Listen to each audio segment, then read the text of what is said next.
चले, ठीक है। तो थोड़ा सा रिपीट कर ले फटाफट। तो जैन धर्म, तो मैं आपको बताया जैन धर्म के बारे में, क्योंकि देखिए मैं आपको बताया कि वैदिक काल से मनुष्य जो है जकड़न की स्थिति समझ आता अपने आपको, है।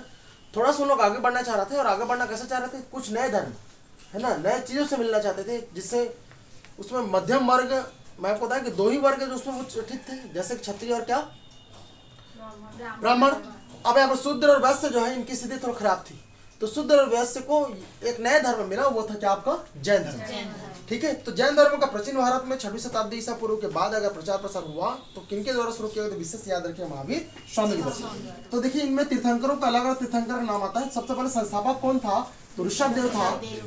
16वें तीर्थंकर, इसका प्रतीक चिन्ह क्या था, शांत। उसी तरह से 16वें तीर्थंकर जिसका नाम क्या था, शांतिनाथ, इनका प्रतीक चिन्ह क्या था, मृग। 22वें तीर्थंकर अरिष्टनेमी, इसका प्रतीक चिन्ह क्या था, शंख। और 23वें तीर्थंकर जिसका नाम क्या था, पार्श्वनाथ, इसका प्रतीक चिन्ह क्या था, साप।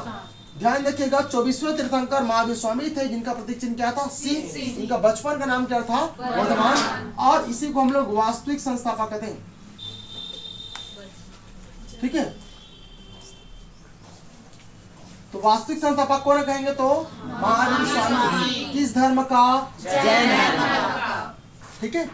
अब महावीर स्वामी की जन्म कब हुआ, तो 540 ईसा पूर्व में, और मृत्यु कब हुआ, तो 400। जन्म कहाँ हुआ, किस स्थल पर, कुंडल ग्राम वैशाली। और मृत्यु कहाँ हुआ, तो मृत्यु कहाँ हुआ, क्या दो, ध्यान रखिएगा 468। इनकी एक पुत्री थी, इसका नाम क्या था, अनुज्जा।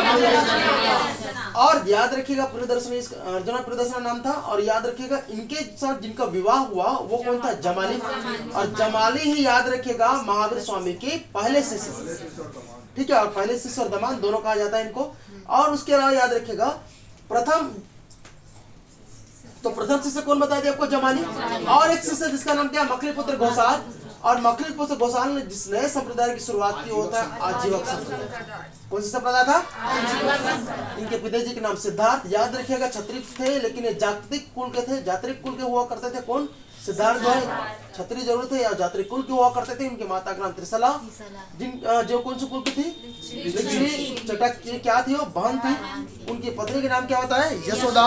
घर से जब वो निकले तो 30 वर्ष के थे, ठीक है। और ज्ञान की प्राप्ति कितने साल बाद हुआ, 12 वर्ष बाद। और कितने वर्ष हो गए को, 42। मतलब जब 42 साल के थे तो जिम्बिक नामक स्थान पर ऋजुपालिका नदी के तट पर, ठीक है, कहाँ, जिम्बिक नामक स्थान ऋजुपालिका नदी के तट पर। और कौन सा वृक्ष कहेंगे, साल वृक्ष। यहाँ पर नहीं लिखा हूँ, उसको लिख देता हूँ, साल वृक्ष।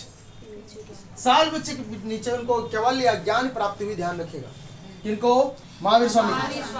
और उसकी एक शिष्या भी थी, शिष्य का नाम क्या बताया था, चंदना। तो ये चंदना उसकी क्या थी, शिष्या। और पहले शिष्य कौन थे, जमाली। और एक और शिष्य का नाम क्या होता है, ठीक है, ये याद रखिएगा। उसके अलावा मैं आपको बताया कि जब इनकी सम्मेलन हुआ जैन धर्म का, तो पहला सम्मेलन 322 ईसा पूर्व में हुआ। राजा कौन था, चंद्रगुप्त मौर्य। और उसके अलावा याद रखिएगा अध्यक्ष कौन था, भद्रबाहु और स्थलभद्र। और कहाँ हुआ था, पाटलिपुत्र में। पहले सम्मेलन के बाद जैन धर्म 2 भागों में बांट गई। एक का नाम था क्या, श्वेतांबर, और दूसरे का नाम क्या था, दिगंबर। तो श्वेतांबर के प्रणेता कौन थे, स्थलभद्र, जो श्वेत वस्त्र धारण किया करते थे। और दिगंबर मतलब भद्रबाहु, और जहाँ पर इन लोग क्या नहीं क्या करते थे, श्वेत वस्त्र धारण नहीं किया, तो वस्त्र धारण नहीं करते। ये तो हो गया पहला सम्मेलन। दूसरा सम्मेलन हुआ 522 ईस्वी में, उत्तर गुप्त काल शासन था। अध्यक्ष कौन था, तो देवादी क्षमश्रवण। और कहाँ हुआ था, तो वल्लभी गुजरात में, ठीक है। वल्लभी गुजरात में हुआ था, ध्यान रखिएगा कहाँ था, वल्लभी गुजरात में हुआ था, ठीक है। उसके अलावा मैं आपको जैन धर्म के सिद्धांतों के बारे में थोड़ा चर्चा किया। तो जैन धर्म के सिद्धांत पे देखिए सबसे पहले बात की त्रिरत्न के बारे में। त्रिरत्न के बिना क्या नहीं मिल सकती, मोक्ष मिल सकती, ध्यान रखिएगा। तो सम्यक ज्ञान, सम्यक श्रद्धा है, सम्यक ज्ञान का मतलब होता है सत्य में विश्वास। सम्यक ज्ञान का मतलब होता है आपका सत्य का ज्ञान। और सम्यक आचरण मतलब होता है सुख और दुख के प्रति समभाव। दूसरा इसके सिद्धांत जिसको कहते हैं हम लोग क्या, पंच महाव्रत, जिसको अड़ु व्रत के नाम से भी जाना जाता है। इस 5 महाव्रत में याद रखिए, सत्य, सत्य मतलब होता है झूठ नहीं बोलना, अहिंसा मतलब होता है हिंसा नहीं करना, अस्त्र मतलब चोरी ना करना, अपरिग्रह मतलब आवश्यकता से अधिक संपत्ति का संचय ना करना, और ब्रह्मचर्य मतलब होता है इच्छाओं और वासनाओं पर नियंत्रण। तो इच्छाओं और वासनाओं पर अगर नियंत्रण करना है तो उसके लिए क्या होना चाहिए, ब्रह्मचर्य का पालन करना है। उसी तरह से मैं आपको स्यादवाद या अनिकांतवाद के बारे में बताया। स्यादवाद और अनिकांतवाद क्या बताया, इसी को सप्तभंगी कहते हैं। सप्तभंगी है ना, मतलब स्याद मतलब होता है शायद, शायद वो है क्योंकि बताया मनुष्य का, हर मनुष्य का समय सिचुएशन अलग अलग होता है। इस 7 सप्तभंगी के बारे में चर्चा की हम लोग, है ना। वो सप्तभंगी में क्या होता है, शायद है, शायद नहीं है, शायद होगा या फिर नहीं होगा, है ना। इस तरह का वो 7 है, याद रखें। इसको अनिकांतवाद या सप्तभंगी या फिर स्यादवाद कहा जाता है। और ईश्वरवाद, याद रखिए ये लोग ईश्वर के क्या नहीं करते थे, ईश्वर को नहीं मानते थे। नास्तिक दर्शन, नास्तिक दर्शन मतलब क्या होता है, जिसको वेदों का, जिसको वेद लोग क्या, वेदों को क्या नहीं करते थे, नहीं मानते थे। ध्यान रखिएगा, वेदों को नहीं मानते थे लोग। फिर ये लोग किस पर प्रधान थे, कर्मवाद, कर्म पर विश्वास करते थे। और आत्मा और पुनर्जन्म पर क्या करते थे, विश्वास। मतलब उनका मानना था जैन मुनियों का कि आत्मवाद होता है, मतलब आत्मा होती है, बस शरीर को त्यागते हैं, आत्मा नहीं मरती है। और पुनर्जन्म मतलब एक बार जिस मनुष्य का जन्म हुआ उस मनुष्य को दोबारा जन्म होता था, पुनर्जन्म जिसको कहा गया। उसी तरह से एक बताया था अनंत चतुष्ट, अनंत चतुष्ट, अनंत चतुष्ट में 4 प्रकार अनंत के बारे में बताया था। एक अनंत वीर होता है, एक अनंत दर्शन होता है, अनंत सुख होती है और अनंत ज्ञान होती है। तो अनंत दर्शन मतलब दर्शन का कोई लेवल नहीं, ध्यान रखेगा जैन मुनि के हिसाब से। और अनंत ज्ञान मतलब ज्ञान का भी कोई लेवल नहीं है, मतलब अथाह है ज्ञान। और सुख भी क्या है, अथाह है।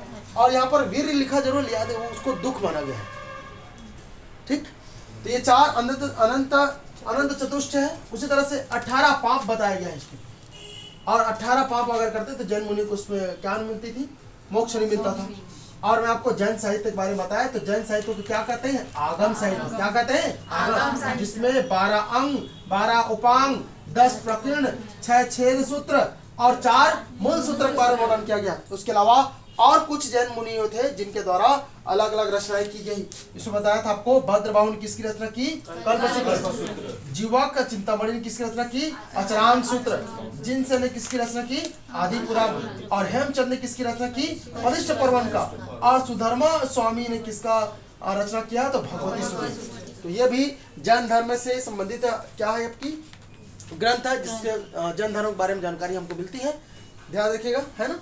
तो जब भी प्रश्न पूछा गया है तो ध्यान रखिए सिद्धांतों को, उसके प्रतीक चिन्ह। उसी तरह से आपका जो सम्मेलन हुआ इनमें से भी कभी कभी प्रश्न पूछा गया, उसमें अध्यक्ष कौन था, ठीक है, उपाध्यक्ष कौन था, इनसे भी बार बार प्रश्न आई हुई, इसलिए ध्यान रखिएगा आप, है ना। कल आप एक बार पढ़ के आइए। बाकी कल हम लोग पढ़ेंगे क्या, बौद्ध धर्म के बारे में। किसके बारे में, ठीक है।